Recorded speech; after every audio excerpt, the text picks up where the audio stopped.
112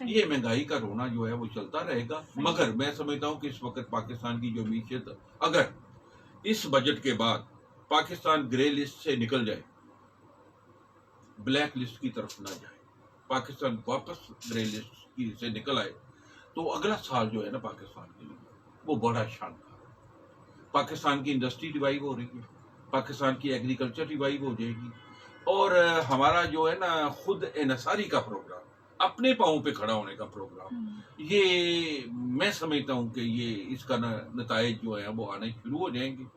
مگر ہماری عادت بن چکی ہے کہ ہم قرض کی پی کے نا بہت خوش ہوتے ہیں, اپنے ہاتھ سے کچھ نہیں کرتے. صحیح.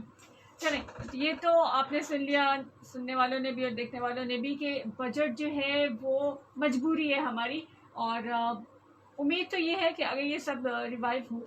میں کالر کو پہلے شامل کر لوں ساتھ. السلام علیکم. وعلیکم وعلیکم السلام. جی رفیق صاحب کیا کہیں گے؟ اوکے جی جی بولیے. 70 سال ہو گیا پاکستان کو بنا ہوئے. اچھا. اور 70 سال ہو گیا عوام کو یرغمال بنایا ہوا ہے سیاسی جاتی. صحیح. میں تو کہہ رہا ہوں کہ یہ مطلب سائیکل استعمال کریں, پیدل چلیں. آپ قابل سانسد ہے نا, تو اسی جاتی کا خرچہ بھی گنے اور عوام کو جو یہ خرچ کرتے ہیں وہ بھی گنے.